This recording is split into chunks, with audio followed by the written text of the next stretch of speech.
갈라디아서를 보도록 하겠습니다. 갈라디아서 3장 6절부터 14절까지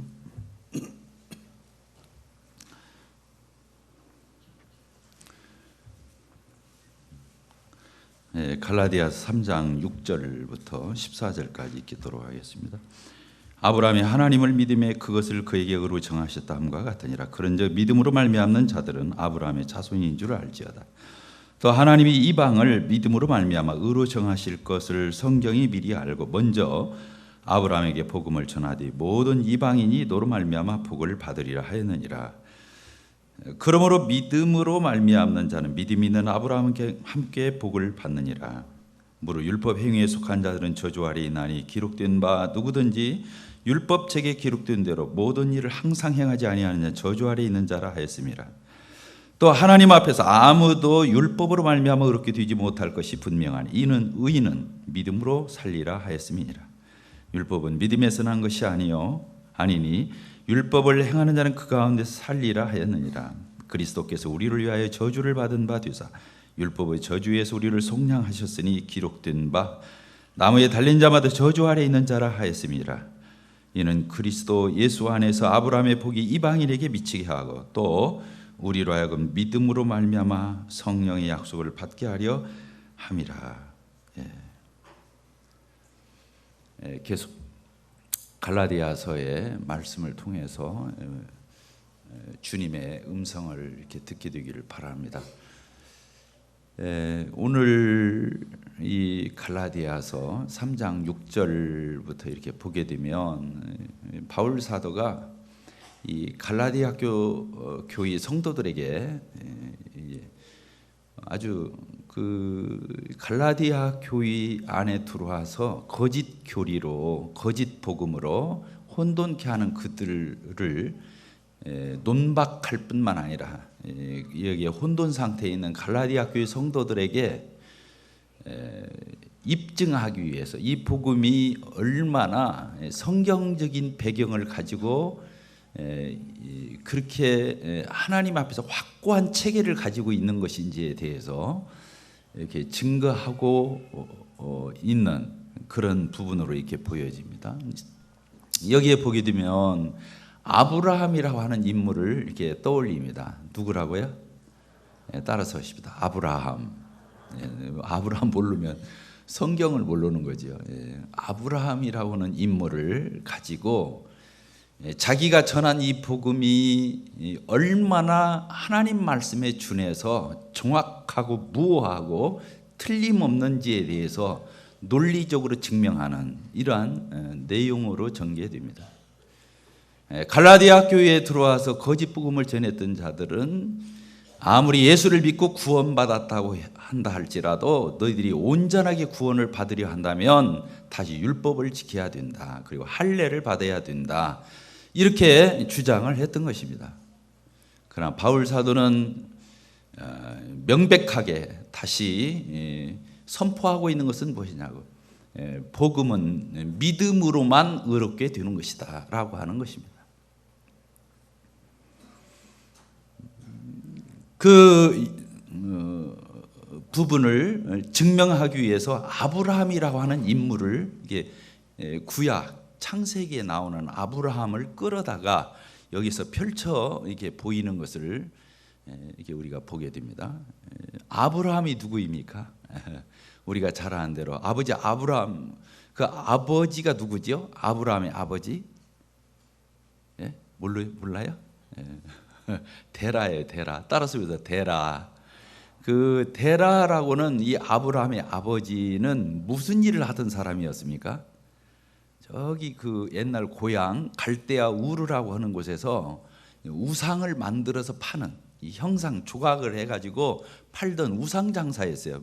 저 비올직에 그 하는 그런 우산이 아니고 우상, 조각을 해서 이렇게 하는 그런 우상을 만들어서 팔던 그 아들이 바로 이 아브라함이라고 하는 인물이에요. 근데 하나님께서 어느 날 갑자기 아브라함에게 나타나셨어요. 아브라함아, 아브라함아 이렇게 부르시고 내가 너에게 명하겠다. 너는 너희 본토 친척 아비 집을 떠나서 내가 네게 지시하는 땅으로 가라. 이렇게 말했어요.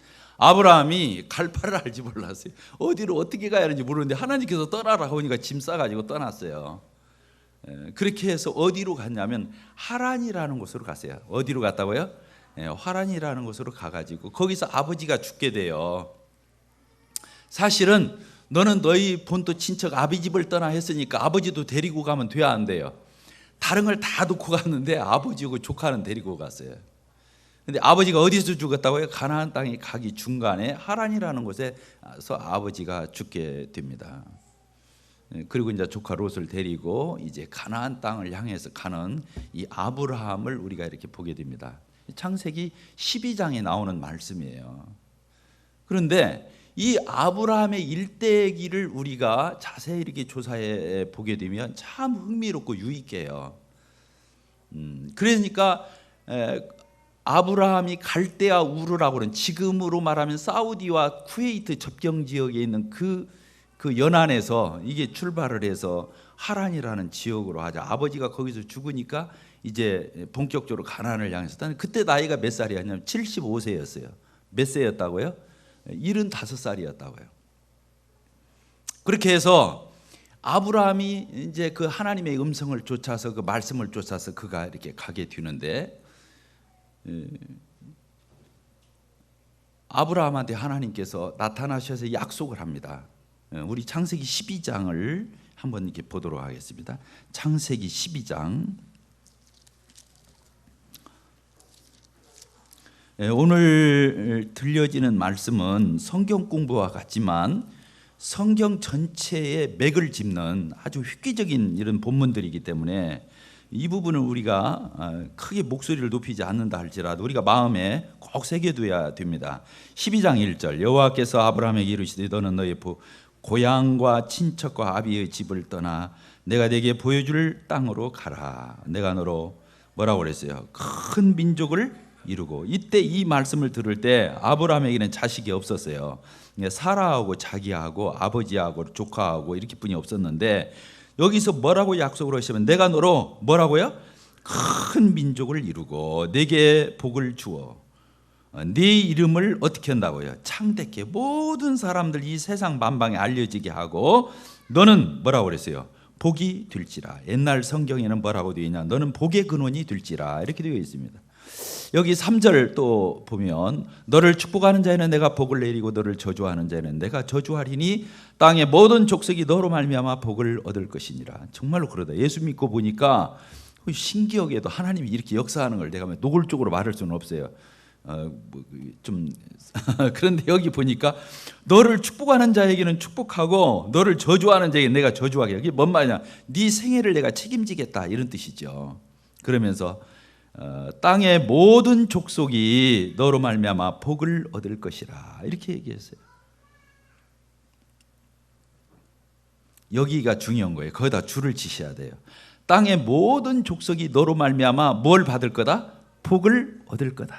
여기 보니까 아브라함을 통해서 아직 자식도 없는 아브라함을 통해서 큰 민족 이스라엘 민족을 이때 하나님은 다 내다보신 거죠. 그렇게 이룰 뿐만 아니라 이스라엘 민족뿐만 아니라 땅에 있는 어떤 족속이라 할지라도 너로 말미암아 아브라함으로 말미암아서 복을 얻을 거다. 그리고 아브라함을 향해서 너는 복의 근원이 될 것이다. 세상에 있는 모든 인간들이 너 아니면 복 못 받을 거야 이런 뜻이에요. 아브라함 너한테서 복이 다 나올 거야 이런 뜻입니다. 이게 어떤 뜻인 걸 알 수 있냐면 앞으로 장차 아브라함의 자손 가운데서 나올 메시아 예수 그리스도를 염두에 두고 하신 말씀이죠. 예언적인 말씀이에요. 그래서 우리가 마태복음 신약 성경 맨 처음에 나오는 마태복음 첫 장 첫 절을 딱 떠들러 보면 뭐라고 나옵니까? 아브라함과 다윗의 자손 예수 그리스도의 족보라 이렇게 나오는 거예요. 그래서 예수님을 얘기할 적 아브라함이 맨 처음에 등장하는 걸 보게 돼요. 아브라함의 자손 가운데서 메시아 예수 그리스도가 출생하는. 그래서 그 예수 그리스도로 말미암아서 아담 이래로 죄 가운데 타락하는 어떤 인간도 예수님을 믿어야 구원받을 수 있는 하나님의 나라에 갈 수 있는 길이 열리고 영생을 얻고 천국에 갈 수 있는 이런 놀라운 길이 이 아브라함에게서 시작된다고 하는 약속의 말씀이에요. 그래서 아브라함한테 이런 표현을 쓴 거죠. 너는 뭐라고요? 복의 근원이 될지라. 복이 될지라. 아브라함이 아니고서 예수가 안 나오니까. 그러면서 모든 민족이, 이스라엘 민족뿐만 아니라 모든 열방이 너로 인해서 어떻게 될 거라고요? 너로 말미암아 복을 얻을 것이다. 이 복이 복음이라고 했어. 그냥 그 옆에다 그렇게 써놔도 돼요. 복 했는데 복음이에요. 이런 약속을 이렇게 하게 됩니다. 그러니까 4절에 복이 되니까 이에 아브라함이 여호와의 말씀을 따라가고 롯도 그와 함께 갔으며 아브라함이 하란을 떠날 때 몇 살이었다? 75세이었더라. 이렇게 되어 있습니다. 자, 저를 보십시다. 아브라함이 이렇게 여정 가운데 이렇게 가는 걸 보게 됩니다. 그런데 아브라함에게 하나님께서 자식을 줘야 안 줘요? 아브라함을 통해서 큰 민족을 이루겠다고 약속하셨는데 아들을 안 주는 거예요. 그러니까 자, 우리 창세기 15장을 보도록 해요. 창세기 15장에서 이제 큰 민족을 이루게 해야 되고 상속자들이 나와야 되는데 하나님이 아들도 안 주고 딸도 안 주고 아무도 안 주니까 이제 아브라함하고 하나님하고 입씨름을 하는 게 나와요. 15장 1절부터 이후에 여호와의 말씀이 환상 중에 아브라함에게 임하여 이르시되 아브라함아 두려워하지 말라. 나는 네 방패요 너의 지극히 큰 상급이니라. 이렇게 되어 있어요. 아브라함이 이르되 주 여호와여 무엇을 내게 주시려고 하십니까? 나는 자식이 없사오니 나의 상속자는 이 다메섹 사람의 엘리에셀이니이다. 아이고 나한테 아들 딸도 없고 아무도 없으니까 내 몸종인 저 엘리에셀이라는 사람이 내 상속자가 됩니까? 이렇게 묘는. 그냥 3절에 아브라함이 또 이르되 주께서 내게 씨를 주지 아니하셨으니 이 종자 이 자손을 주지 아니하셨으니 내 집에서 길린 자가 난 자가 아니라 집에서 종으로 키우는 자가 내 상속자가 될 것이니이다. 이렇게 말한 거예요. 4절 같이 읽겠습니다. 여호와의 말씀이 그에게 임하여 이르시되 그 사람이 네 상속자가 아니라 네 몸에서 날 자가 네 상속자가 되리라 하시고 그를 이끌고 밖으로 나가서 밤중이었는가 봐 이르시되 하늘을 우러러 무뼈를 셀 수 있나 보라. 또 그에게 이르시되 네 자손이 어떻게 될 거다? 이와 이 하늘에 있는 별처럼 이 밤하늘에 있는 별처럼 이렇게 수도 없는 네 자손들이 태어날까. 이스라엘 민족들을 얘기하는 거예요. 바다의 모래알처럼 하늘의 별처럼 그런 민족을 주게. 지금 아들이 있어요 없어요? 상속자가 없다고 타도고 있는 거예요. 그래서 몸종이 상속자인 줄 알았다니까. 하나님 아니다. 네게서 태어날 자가 그렇다. 나중에 그래도 참아도 안 주어. 그러니까 어떻게 했어요? 사라고 짝짝꿍이 돼가지고 여보 아무리 우리 사이에는 안 태어날란가 봐. 어떻게 했어요? 자기 계집종 하가를 넣어주는 거예요. 저 계집종 하룻밤 주무세요. 내가 양보할 테니까. 그래가지고 거기서 잉태해서 태어난 게 누구예요? 이스마엘이에요. 따랐습니다. 이스마엘.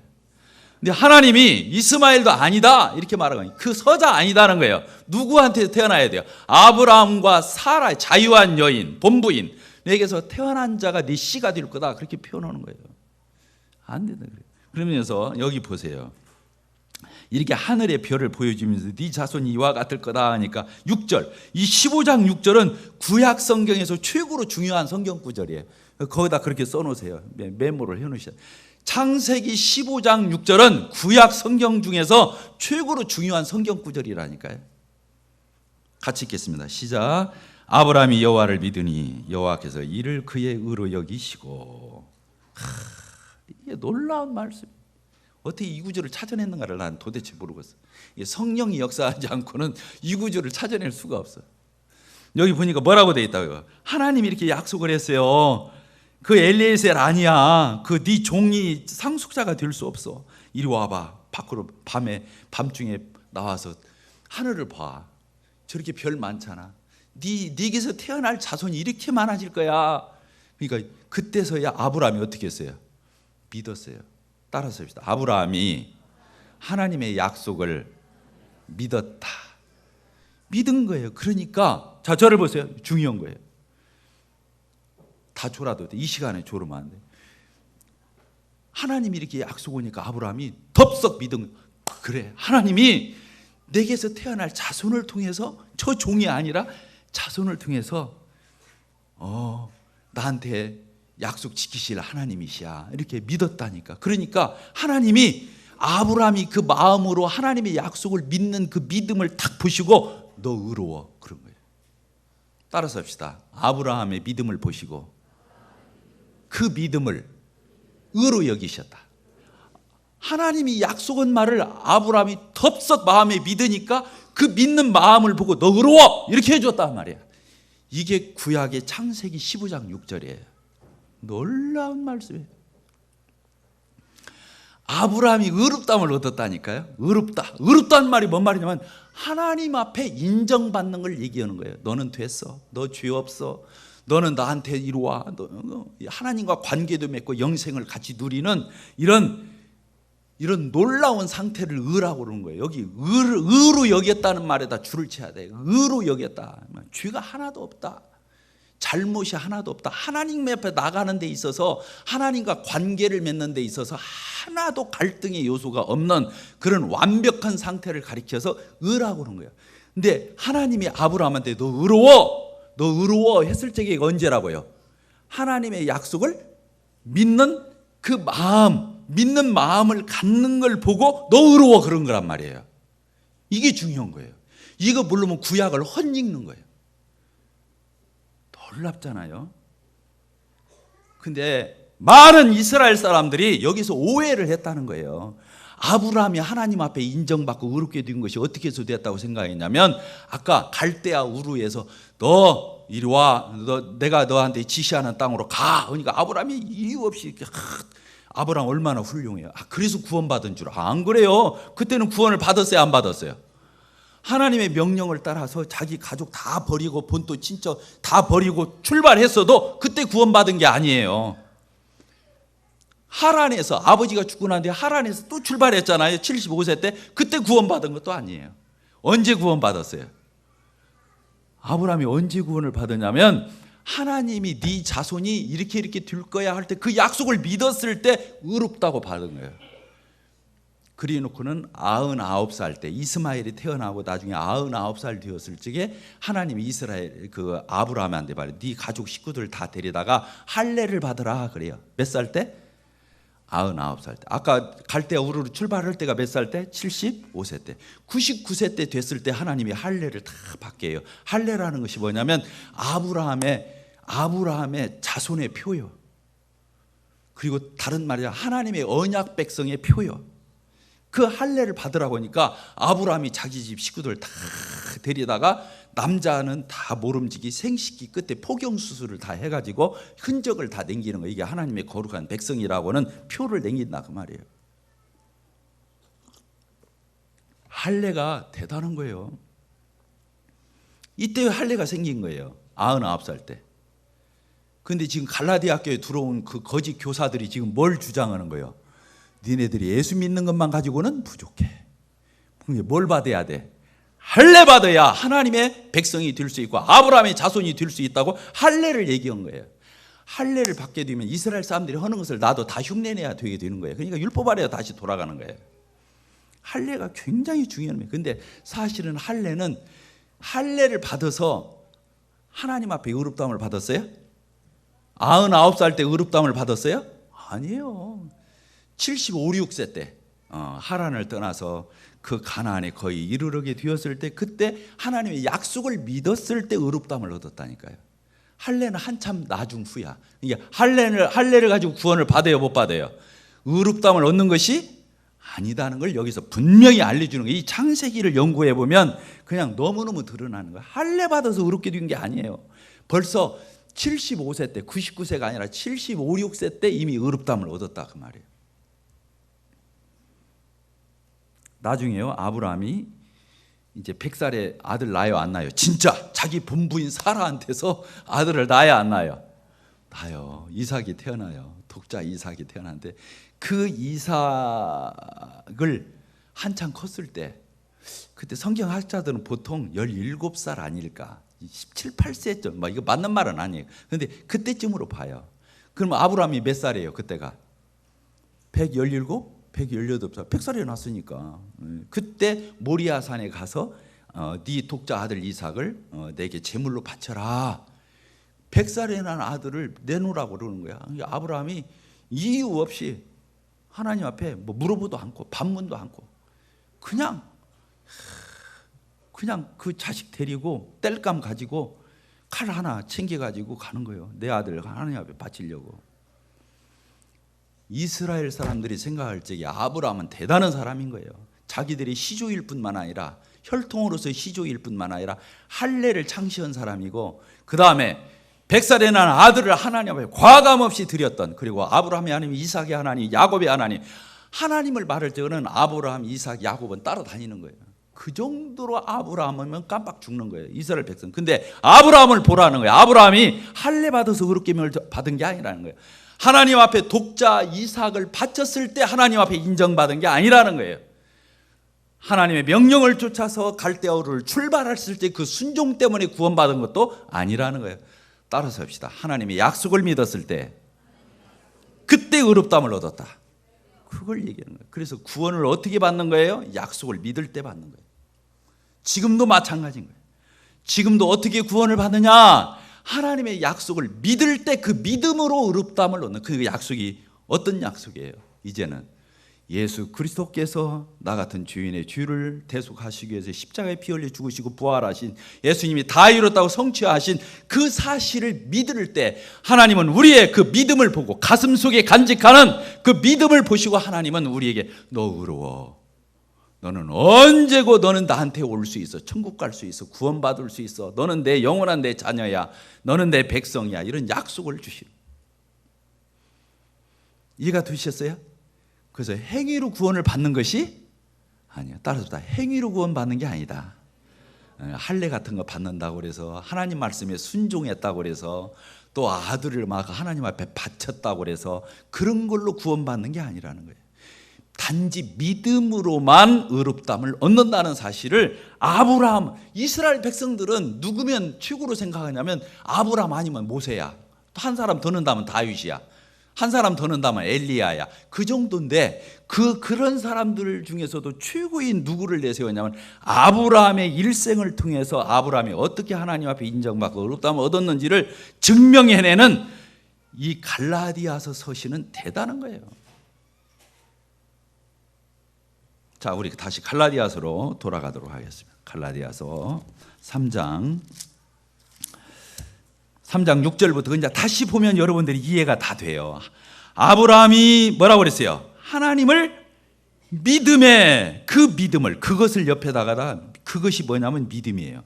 아브라함이 하나님이 약속하셨을 때 그 약속을 믿음에, 그 믿음을 그에게 의로 정해 주셨다. 너 의로워, 이렇게 정해 주셨다 함과 같으니라. 그런즉 지금 오늘날로 믿음으로 말미암는 사람들은 예수 그리스도의 십자가에 죽으시고 부활하셔서 내 구속을 성취하신 사실을, 그 예수를 믿는 사람들은 아브라함의 자손인 줄 알지어다. 그렇게 해서 우리가 아브라함 자손 되는 거예요. 혈통이 아닌 거예요. 이제는 예수 그리스도를 믿어서 의롭다함을 얻은 사람은 이렇게 해서 아브라함이 믿음으로 의롭다함을 얻은 것처럼 나도 믿음으로 의롭다함을 얻어서 아브라함에게 접붙임자 되어서 아브라함이 우리 믿음의 조상이 되는 거예요. 쉬워요, 어려워요? 쉬워요, 어려워요? 대단한 수준이에요. 여러분들은 이건 신학교 강의에도 이거 못 알아들을 거예요. 자, 여기 보십시다. 8절. 또 하나님이 이방을 믿음으로 말미암아 의로 정하실 것을 성경이 미리 알고 먼저 아브라함에게 복음을 전하되 모든 이방이 너로 말미암아 복을 받으리라 하였느니라. 여기 보니까 뭐라고 써있냐, 이게 이제 중요한 거예요.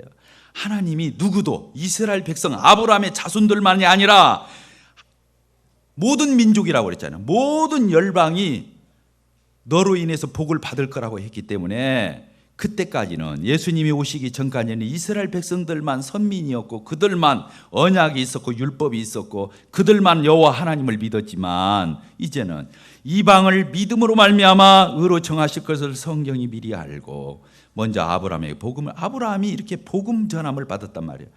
아브라함이 행위로 의롭다함을 얻은 것이 아니라 하나님 믿었을 때 그 믿음으로 의롭다함을 얻은 것을 보더라도 앞으로 이방인들이 어떻게 구원받을 것인가를 하나님은 내다보시고 아브라함을 그렇게 의롭게 했다고 하는 거예요. 그러니까 아브라함이 뭘로 의롭다함을 얻었다고요? 믿음으로. 오늘날 우리가 어떻게 의롭게 되는 거라고요? 믿음으로. 동일한 믿음이라는 거예요. 아브라함도 믿음으로, 나도 믿음으로. 할례자들인 이스라엘 백성들도 믿음으로 의롭다함을 얻고 이방인들도 믿음으로만 의롭다함을 얻는 거예요. 그래서 믿음이 있는 사람은 다 아브라함의 자손이 되는 거예요. 그 말이 몇 절에 써 있습니까? 그 뒤에 보면 나오죠. 14절에 써 있잖아요. 14절에. 같이 읽겠습니다. 시작.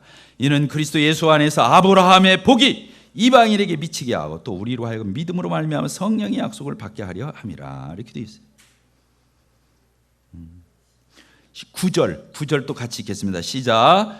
그러므로 믿음으로 말미암은 자는 믿음이 있는 아브라함과 함께 복을 받느니라. 그러니까 믿음이 있는 사람은 유대인이든지 헬라인이든지 할례자든지 무할례자 다 뭘로 의롭다함을 얻는다고요? 믿음으로만 의롭다함을 얻는다는 사실이에요.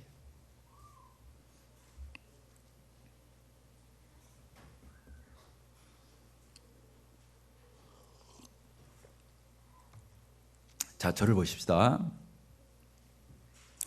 여기에서 중요한 견해차가 있어요. 어떤 견해차가 있냐면 어떤 성경학자들은 이렇게 말해요. 아브라함이 하나님의 말씀을 그 약속, 아까 네 자손이 저 하늘의 별과 같이 될 거다. 네게서 태어날 자로 인해서 내가 자손을 이루리라. 이 약속을 믿어서 의롭다함을 얻었다는 거예요. 그러니까 거기 예수님의 십자가의 속죄가 있어요, 없어요? 거기에 예수님이 안 들어있잖아요. 그냥 하나님의 약속을 철석같이 믿은 것밖에 없어. 그래서 하나님의 이런 예수 그리스도와 연관된 것을 아브라함은 모르고도 하나님을 신뢰하고 믿었다는 거예요. 그 약속의 말씀을. 그래서 의롭다함을 얻었다는 거예요. 그래서 아브라함이 의롭다함을 얻은 것은 사실은 예수님에 대해서 잘 알지 못하고 예수님하고 어떤 면은 상관없이 하나님 말씀을 철석같이 믿었기 때문에 그 믿음으로 의롭다함을 얻었다고 말하는 학자들이 많이 있어요. 그런데 우리가 로마서 4장에 가보면 더 적나라하게 써 있어요. 사라의 태가 경도가 끊어졌잖아요. 아브라함도 어떤 면에서 다 늙어서 더 생산할 수가 없었어요. 그런데도 아브라함은 죽은 자를 살리시는 하나님, 부활의 하나님을 믿었기 때문에 그런 믿음이 있어서 구원. 거기도 보면 예수님의 십자가에 죽으심과 부활은 없는 거예요. 그렇게 믿어서 의롭다함을 얻었다는 거예요. 근데 저는 그렇게 생각하지 않습니다. 그분들도 많은 연구를 해서 그런 말을 했겠지만 그렇지 않다고 믿습니다. 왜 그런 거 하니? 잘 들으셔야. 왜 그런 거 하니? 우리가 하나님 앞에 의롭다함을 얻는 것은요, 죄사함을 전제하는 거예요. 따라서 죄사함. 죄가 있이는 하나님 앞에 나갈 수 없잖아요. 의롭게 될 수 없잖아요. 그러니까 죄가 해결되고 우리의 허물과 연약함이 다 극복되어서 변제되어서 법정적으로 칭의라고는 선언을 받게 되려면 죄가 해결되어야 하는데 죄의 해결이 바로 의잖아요. 어떤 면으로 더 적극적으로 하나님 앞에 나가는 모든 조건을 구비하는 게 의인데 거기에 예수 그리스도의 십자가의 보혈의 피와 그분의 부활의 사역이 빠지고서 의를 도는다고 하는 것은 있을 수가 없는 거예요. 상상할 수가 없는 거예요. 하나님의 말씀을 철석같이 믿었다고 해서 그게 의롭다함을 얻는다. 오늘날도 복음을 못 깨닫고도 하나님 말씀을 진지하게 믿는 사람들 오늘날도 교회 가운데 많아요. 그럼 그 사람들 다 구원받는다는 거예요? 그렇지 않아요. 제가 옛날에 남원에서 교회 생활할 적에 여기에도 제가 그때 같이 섬기던 우리 형제들도 있고 그러는데 그때 목사님하고 저하고 싸움이 붙었어. 그때 제가 집사였거든. 30살인가 그랬는데 목사님하고 나하고 싸움이 붙은 거예요. 왜 유집사는 빨리 집사 됐죠? 30살인데 왜 유집사는 꼭 예수님의 십자가를 깨닫고 그 보혈의 피로 속죄를 받은 것을 깨달아야만 구원을 받는다고 하냐? 나 순수한 마음으로 아직 십자가의 이런 구속의 은혜나 이런 걸 모른다 할지라도 진짜 하나님 약속 믿고 하나님 철석같이 믿고 내가 기도면 응답해 주시는 그 하나님 믿으면 그 순수한 믿음 가지면 그래도 구원받은 그리스도인으로 봐야지. 유집사처럼 꼭 십자가 알아야 알고 그 피로 죄사함 받는 거 알아야 되고 그런 복음의 내용을 분명히 알아야만 구원을 받는다고 말할 수 있겠느냐. 나들을 치우쳤다고 그랬어요. 그냥 교회 순수한 마음으로 착한 마음으로 나와서 하나님 말씀 잘 듣고 순종하고 그렇게 그런 마음 가지고 있으면 다 구원 받은 거지. 의롭다함을 얻는 거지. 꼭 예수님의 십자가와 부활, 예수님의 구속사역 이걸 알고 그렇게 믿어야만 의롭다고 해야 되느냐? 저거 의견 차이가 생긴 거예요.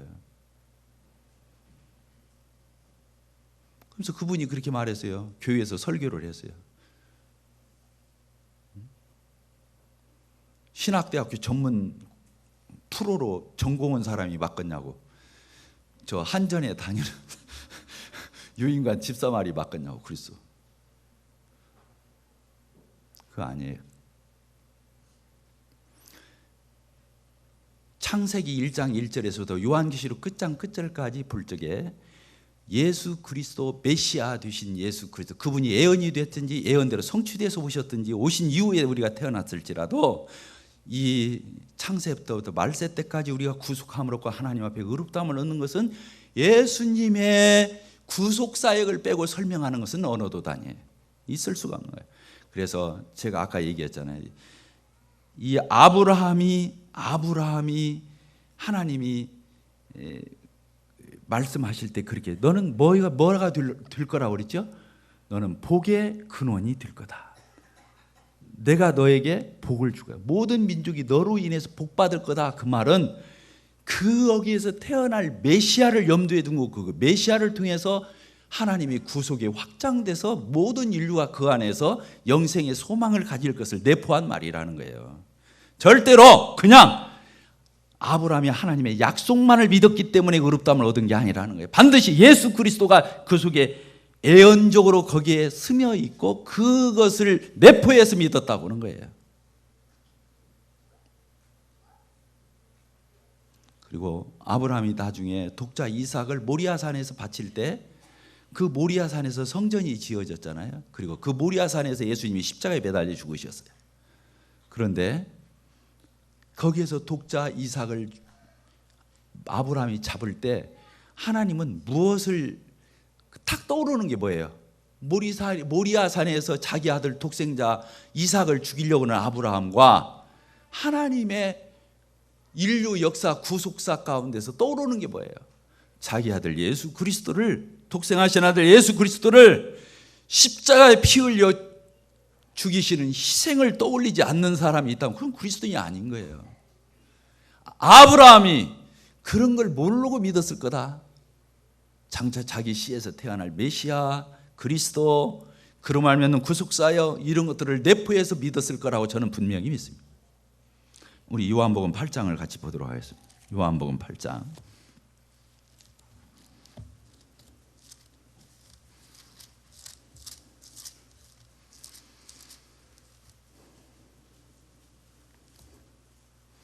요한복음 8장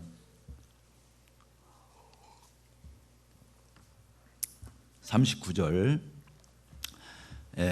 그 예수님을 거절하는 이스라엘 사람들하고 예수님과 말다툼이 생겼어요.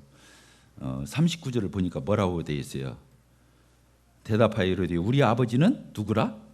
우리 조상은 아브라함이라고 하는 거예요. 사람들이 지금 이스라엘 사람들이. 예수께서 이르시되 너희가 아브라함의 자손이면 아브라함이 행하는 대로 너희들도 해야 할 거다. 그런데 지금 하나님께 들은 진리를 너에게 말하는 사람이 나를 죽이려고 한다. 아브라함은 나를 이렇게 대하지 않았다. 이런 말을 해요. 나오죠? 44절. 너희는 너희 아브라함이 너희들 아비 아니야. 너희는 아비 마귀에서 났으니 너희 아비의 욕심대로 너희도 행하고자 하나요. 그는 처음부터 살인한 자요 진리가 그 속에 없으니 진리를 서지 못하고 거짓말을 말할 때 저것을 말하니 이는 그가 거짓말 중에 거짓의 아비가 되었음이니라. 내가 진리를 말하는 내가 나를 믿지 아니하노라. 이렇게 말싸움이 벌어졌어요. 자, 우리 56절을 보겠습니다. 56절. 아브라함이 예수님을 몰랐나 알았나? 하나님의 약속을 믿을 적에 예수를 빼고 믿었는지 예수님을 내포해서 믿었는지가 여기에서 얼마나 정확하게 나오는지 몰라요. 같이 읽겠습니다. 시작. 너희 조상 아브라함은 나의 때를 볼 것을 즐거워하다가 보고 기뻐하였느니라. 여기 뭐라니? 예수님이 너희 조상 아브라함은 그때 의롭다함을 얻을 때 나의 때를 바라보고서 즐거워했다고 그래서 있잖아요. 그러면서 보고 기뻐했다고. 자기 자손에게서 씨들이 아니라 씨가 나와서 메시아가 나와서 거기에서 세계 구속의 역사를 성취하실 메시아를 바라보고 아브라함은 기뻐했다는 거예요. 그러니까 복의 근원이 된 거예요. 모든 민족에게.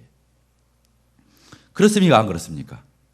그렇잖아요. 그러면서 유대인들이 네가 아직 50도 못 뛰었는데 아브라함 봤냐? 네, 예수님이 이르시되 진실로 너희에게 이르노니 아브라함이 태어나기 전부터 내가 있었어. 아브라함 때도 예수님이 나타났었어요. 천사의 모습으로. 아시겠어요? 아브라함이 예수님 알았어요, 몰랐어요? 여기 성경에 보니까 알았어요, 몰랐어요? 그냥 하나님 말만 딸꾹 철석같이 믿어서 의롭다함을 얻은 게 아니라 예수 그리스도가 장차 메시아로서 와서 그 이루실 것을 내포해서 하나님의 약속의 말씀을 같이 믿었다는 거예요. 그래서 아브라함이 어떻게 얻었다? 의롭다함을 얻었다는 거예요. 오늘날 우리가 어떻게 의롭다함을 얻습니까? 예수 그리스도를 믿음으로써 의롭다함을 얻습니다.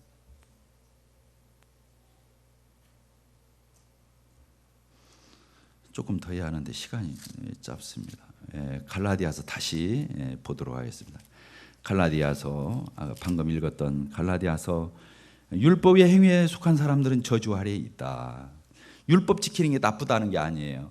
율법 행위에 속한 자 이 뜻은 율법 지키는 자 이 뜻이 아니고 율법을 지켜서 하나님 앞에 인정받고 구원받으려고 하는 자 이 뜻이에요. 성경이 어려운 거예요. 뭐라고요? 율법에 속한 자는 그래서 저주 아래에 있어요. 왜? 그렇게 해서는 의롭다함을 얻을 수가 없기 때문에. 왜 그러냐면 율법 지켜서 하나님 앞에 의롭다함을 얻으려면 율법책에 기록된 대로 모든 조항을 항상 태어나서 죽을 때까지 한 번도 어기지 말고 다 지켜야 된다는 거예요. 그렇지 않으면 저주 아래에 있다는 거예요. 저주 아래에 있다. 자, 저를 보세요. 이 설명만 하고 마치도록 하겠습니다. 뭐라고요? 율법을 지켜서 의롭다함을 얻는다면 태어나서 죽을 때까지 모든 율법의 조항을 한 번도 한순간도 어기지 않으면 의롭다함을 얻을 수 있어요. 그런데 그런 인간이 있어요, 없어요? 없어요. 율법이 나빠서가 아니에요. 율법은 의롭고 거룩하고 선하고 하나님의 법이에요. 그러나 율법을 지킬 수 없는 우리가 문제예요. 그래서 마치 율법이 우리를 해치는 것처럼 표현이 되어 있을 뿐이지 율법이 나빠서 그런 게 아니에요. 그래서 율법을 지켜서 구원을 얻으려고 하는 사람은 구원도 받지 못해요. 그러니까 저주 아래에 있는 거예요. 그런데 예수님이 어떻게 하셨습니까? 그 율법의 저주를 대신 담당하셔요. 내가 율법을 수도 없이 어겼어요. 반칙했어요. 범했어요. 근데 그 내가 어긴 율법을 어긴 저주를, 율법을 어긴 저주를 예수님이 떠맡고 저주를 받으신 게 십자가예요. 그래서 내가 받아야 할 저주를 예수님이 대신 받으셨기 때문에 내가 지옥 가지 않고 영원한 형벌에 처하지 않고 심판받지 않고 하나님 앞에 의롭다함을 얻고 갈 수 있는 거예요. 예수님과 율법의 관계는 그렇습니다. 예수님은 첫째로 우리가 율법을 어긴 그 저주를 대신 짊어지시고 십자가의 저주를 받으셔서 우리 저주를 대속하셨어요. 우리가 저주당하지 않게. 또 한 가지는 예수님이 율법을 지키셨어요. 우리가 율법을 100% 다 완벽하게 지켜서 하나님 앞에 인정받아야 되는데 우리는 그럴 자가 없기 때문에 예수님이 우리를 대신해서 율법을 다 청종하시고 지키시고 수종하시고 율법 아래 태어나시고 율법을 다 완성하셨어요. 그러니까 예수님은 두 가지 사역을 하신 거예요. 우리가 어긴 율법을 대신 그 반칙한 것에 대한 형벌을 예수님이 대신 받으셔서 대속하셨고 또 한 가지는 우리가 지켜야 할 율법을 대신 지켜주셔서 우리로 하여금 떳떳하게 하나님 앞에 마치 내가 율법을 다 지킨 자처럼 의로운 자로 받아들여지도록 하셨다고 하는 거예요. 이해가 되셨습니까? 예수님은 그렇게 놀라운 일을 하셨습니다. 그래서 이제는 여기 율법의 행위로 우리가 구원을 받는 것이 아니고 예수님이 그래서 십자가의 나무에 달려서 그렇게 저주를 담는 우리 저주에서 면하게 하셨는데 14절 읽고 마치도록 하겠습니다. 시작. 이는 그리스도 예수 안에서 아브라함의 복이 누구에게? 이방인에게 미치게 하고 이방인인 바로 우리 이스라엘 민족이 아닌 우리로 하여금 믿음으로 말미암아 성령의 약속을 받게 하려 하심이라 이렇게 되어 있습니다. 자, 저를 보십시다. 하나님이 우리 이방의 복음을 전해주신 건 놀라운 것입니다. 몇천 년 동안 이방인들은 하나님과 상관은 율법 밖에 있었고 언약 밖에 있었고 하나님과 너무너무 멀리 떨어져 있던 우리였어요.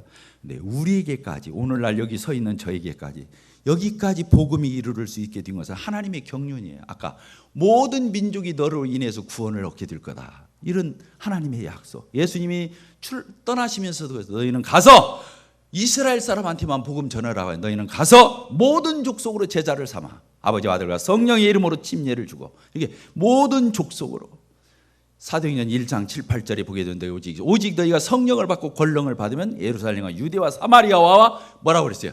땅끝까지 이르러 내 증인이 되라고 하신 말씀. 이것은 이제 복음이 유대인에게만 아브라함의 혈통적인 유대인들이 이스라엘 백성들에게만 머물지 아니하고 우주적으로 전 세계적으로 범세계적으로 퍼져서 하나님의 나라가 이 기초 위에 이루어질 것을 말씀하는 놀라운 말씀입니다. 그런 복음을 허락하신 하나님 앞에 감사가 됩니다. 기도하고 마치도록 하겠습니다. 아버지 하나님 감사합니다. 아브라함이 어떻게 하나님 앞에 의롭다함을 얻었는지요. 그의 행위가 아니라 율법을 지켜서가 아니라 할례를 받았기 때문이 아니라 오로지 하나님의 약속하신 이 구속의 언약, 메시아에 대한 언약, 또 하나님을 철저히 신뢰하고 따른 그 믿음을 가졌을 때 그 믿음을 의로 여기셨던 것처럼 오늘날 저희에게 예수 그리스도로 말미암은 복음이 전파되었을 때 저희들이 그 예수님을 믿을 때 그 믿음을 의로 여기시는 하나님을 찬송합니다. 하여서 아브라함이 가졌던 그 믿음이 저희에게 전달되고 이제 동일하게 할례자나 무할례자 아니라 유대인이나 헬라인이나 믿음이 있으면 아브라함의 자손이 되는 이런 놀라운 복음의 확장이 저희들까지 이르게 해주신 것 감사합니다. 이러한 참 하나님의 거룩한 사랑에 부응하는 그러한 저희들의 시대적 사명을 다하는 아버지 하나님 그런 축복된 교회와 저희가 되게 해 주시옵소서. 예수 그리스도의 이름으로 기도하옵나이다. 아멘.